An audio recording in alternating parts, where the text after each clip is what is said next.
Hey guys, welcome back to Honkai Star Rail. In today's video, I'm going to do a beginner's guide to team building and looking at 5 specific units, plus an iffy 6th one that you can build to get you through the entire campaign. Now in CBT3, that was to Kafka. I'm sure at launch we will go further, but this team is incredibly solid and I can't see you having any issues. And the thing about this team is that it works at very low investment, meaning you can save some of those resources for maybe you pull another character, let yourself feel the game out and see what characters you like before you invest in them. And on that topic, if you do pull a luxury unit, everyone's going to pull a 5-star. Feel free to throw them in depending on their role into these teams and you should be pretty good. Now you do open up some different options with different 5-stars that you can pull and also some of the non-free 4-stars, but I will make a video around the launch of the game going through each 5-star from the beginner banner and some teams you can use to progress through the game using those 5-stars. So keep an eye out for that one and we can get you pointed in the right direction. But like I said, these 5 units that I look at building for this early game team,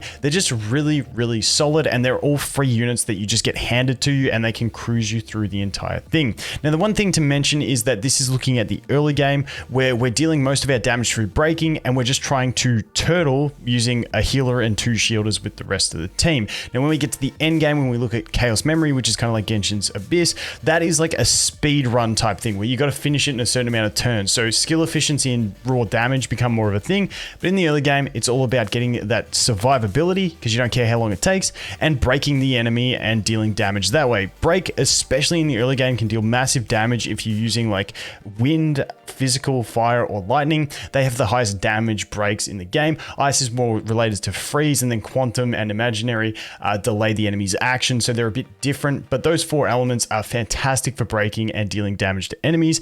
But I think I've rambled enough. Let's get in and look at the units and look at the teams, progressing from the first 3 units that you get in the game all the way until you have this whole team complete that you can just push through the rest of the campaign with. So let's get into it. Now, the first thing I do want to mention is the game is about fun. Take whatever unit you like, play however you want, and just have some fun. That's what a game is about. But I enjoy this type of thing, and I enjoy like trying to get through all games with just free-to-play units. It's just something I personally enjoy. So I like giving that information that I found worked for me. So let's go through these units. The 5 units that I think you only have to build to get through the campaign are going to be Dan, March, your Trailblazer. Now, just in case anyone's brand new, it doesn't matter if you pick male or female. Just for some of the future images, I'm going to use the female for fire and the male for physical, but it really doesn't matter. They both change between.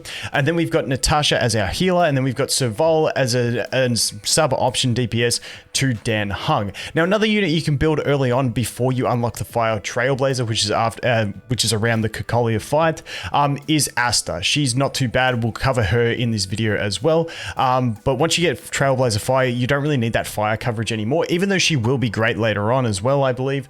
You don't need her for this campaign push through type of team.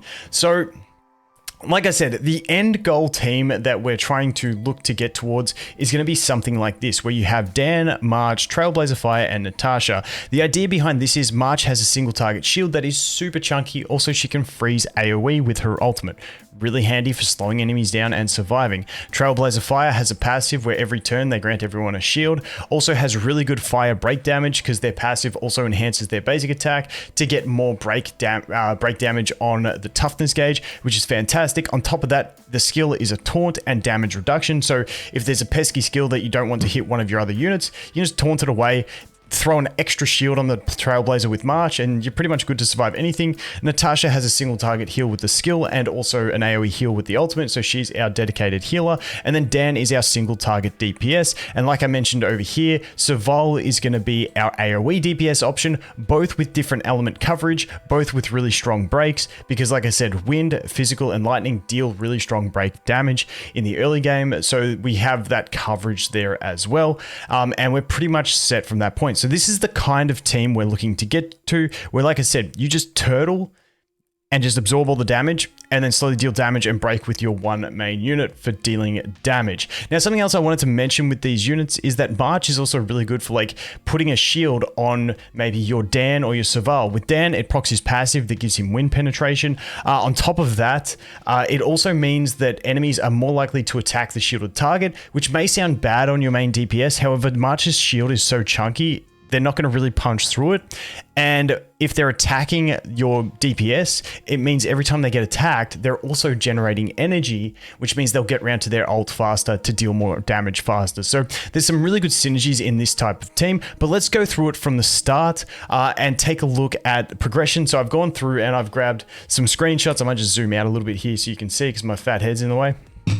So I've taken some screenshots along the way from my beta journey where I went through this all with the free-to-play units to show you guys the kind of progression. So this is the early progression where we run Trailblazer. This is like the start of the game where these are the only 3 units you have. So your team's looking like Dan, March, and Trailblazer. Physical is the only one you have at the time.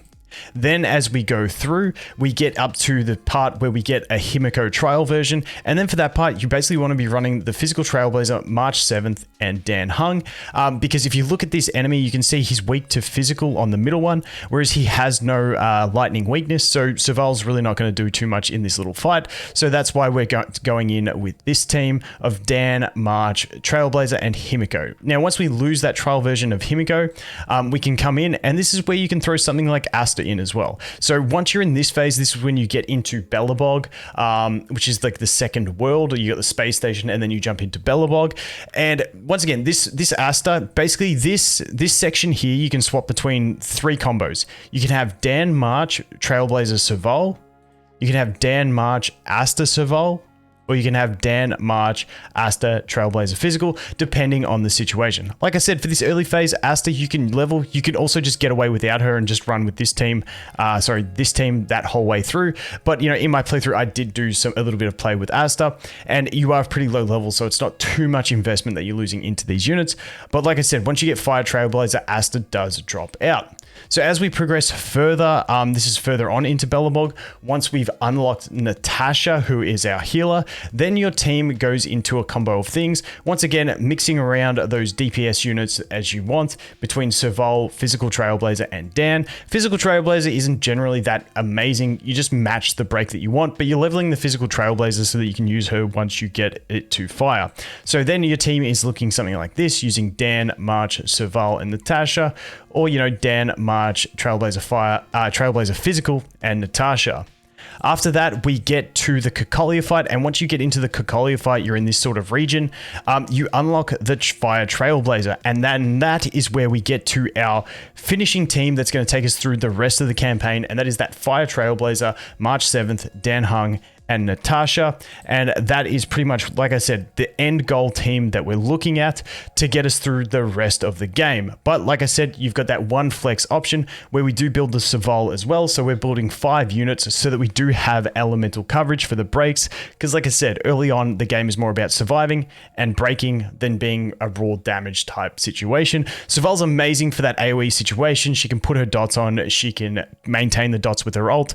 The great thing about Survival and Dan as your damage dealers, they're both fairly beginner friendly in that Survival has a 100 energy cost, and then we look at Dan, he also has a 100 energy cost. So as far as DPS goes, they are very low. Now there are different teams you can build depending on which 5-star you pull from the beginning banner, because they do add a bit of a difference into it. Some of them may give you different options, but I will do a video around the launch of the game covering all of the beginner 5-stars, all 7 of them. And if you pull them, I'll give you some sample teams for each of them. But this one, I just wanted to go through the basics of that team building, it being that we want to turtle the fights, survive all the damage, and then just have one break/damage dealer that we get through and we slowly win. Because in the early game, it doesn't matter how quick you win, it just matters that you win.